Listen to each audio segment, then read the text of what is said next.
Fresh Morning. Fresh Morning. Sur les 104.5 Urban FM, la station urbaine, on est avec Pépé. Pépé, bonjour. Bonjour, Davré. Comment tu vas ce matin?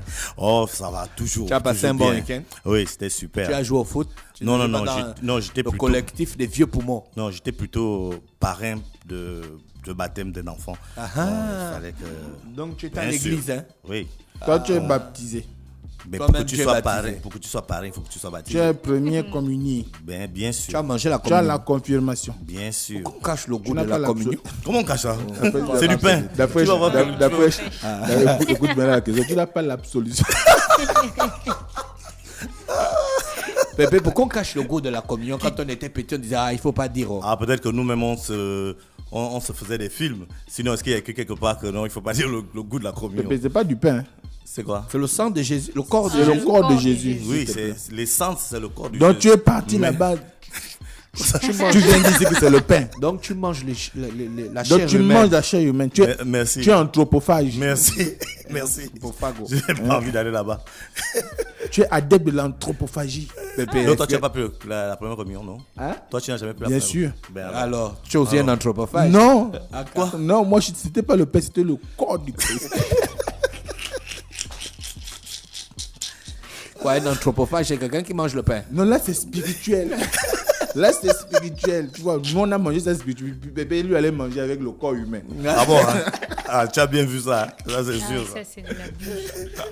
Ah, vraiment, ça c'est pas possible. quoi. Pépé, on parle de sport ce matin. Oui, on parle de sport.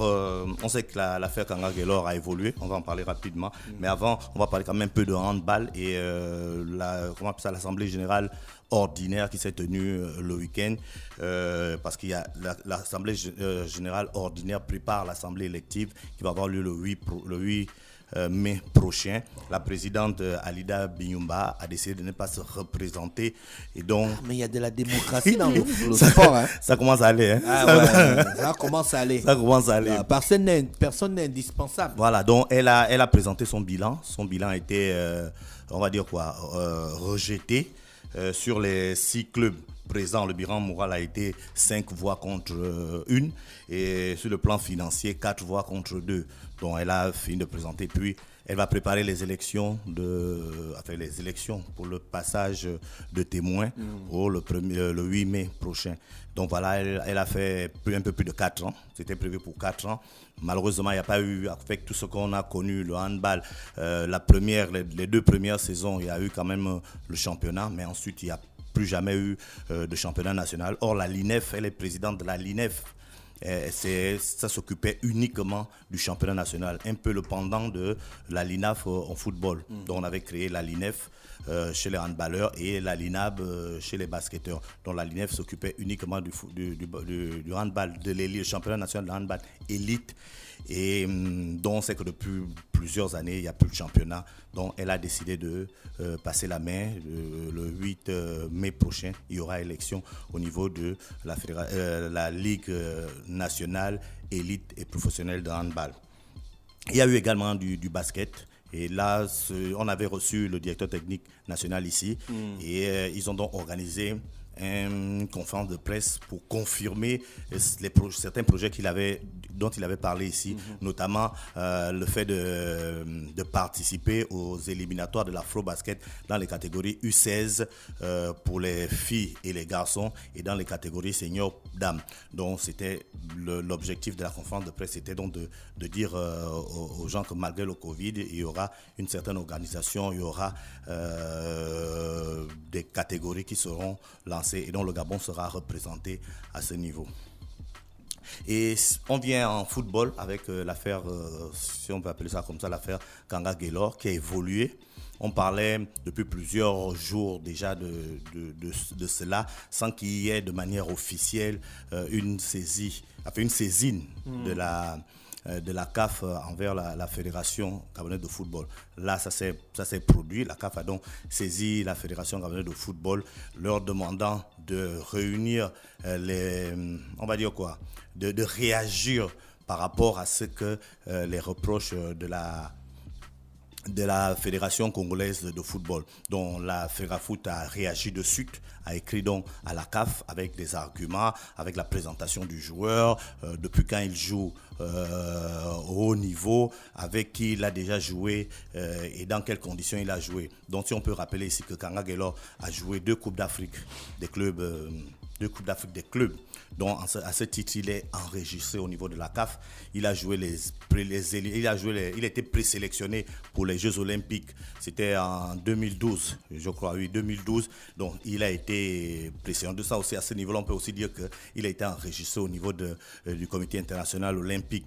Et ensuite, il a joué 2 Coupes d'Afrique des Nations. On peut donc dire qu'il est réellement enregistré dans le circuit de la CAF et de la Coupe du Monde parce qu'on a joué les éliminatoires. Donc je crois que tous ces arguments, alors je n'ai pas vu les documents, mais je suis sûr que c'est à peu près tous ces arguments-là que la fédération a envoyé au niveau de la CAF. Ce sera déjà à la CAF de traiter le dossier, de regarder les 2 parties et de voir ce qui peut être le plus clair.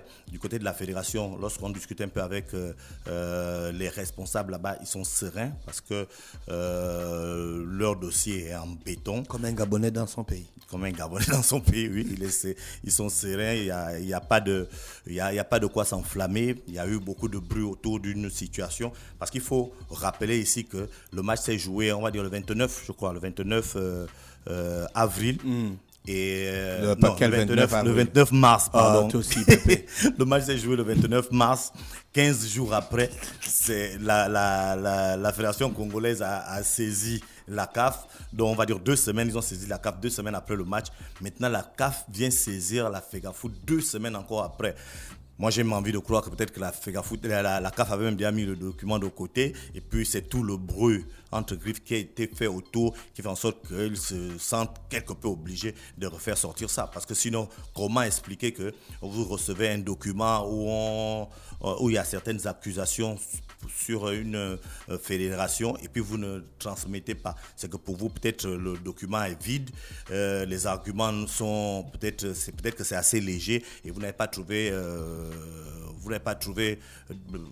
utile de faire passer. Maintenant, bon, avec tout ce qu'il y a eu autour, voilà. Maintenant, on va attendre les résultats de la CAF. Ça peut venir tout de suite, comme ça peut attendre des mois. Il n'y a pas on va dire quoi? Il n'y a pas une date. Il n'y a pas une date précise pour dire qu'à telle date, on aura les résultats. Donc, ils ont le temps. Ils ont dit qu'ils ont ouvert une enquête. Ils vont regarder maintenant les 2 licences qu'ont présenté la Fédération congolaise de football. Ils vont regarder les passeports, l'acte de naissance, les différentes licences internationales que vont présenter la FEGAFOOT et puis la CAF va juger. Donc comme la FEGAFOOT, moi aussi je suis serein, je pense qu'il n'y aura pas de problème à ce niveau. D'accord, Pépé, c'était tout pour le sport? C'était tout pour aujourd'hui. D'accord, il y a une conférence de presse aujourd'hui. Voilà, il y a une conférence de presse, le ministre va recevoir le jeune judoka qui s'était... La famille ou bien le jeune? Je voulais dire la famille du jeune judoka qui avait été opéré il y a plusieurs mois. On en avait parlé ici. Oui. Et donc ce sera l'occasion de discuter réellement avec le ministre pour lui demander quels sont les projets. Est-ce que ça va être seulement le seul ou bien il y aura une vraie loi qui concerne la protection des joueurs, parce qu'il faut peut-être saisir cette occasion pour créer réellement un cadre juridique pour protéger pas seulement l'assurance sportive, mais que ce soit réellement une loi qui peut protéger les joueurs qui sont les sportifs qui sont en équipe nationale ou qui vont combattre pour le pays sur le plan international. En général. Voilà, les sportifs en général. Ce sera vraiment l'occasion. Merci Pépé avec nous ce matin sur les 104.5 Urban FM, la station urbaine dans le Da Fresh Morning. Merci à tous les auditeurs bien connectés. On reste connectés. On se retrouve dans quelques minutes. Da Fresh Morning.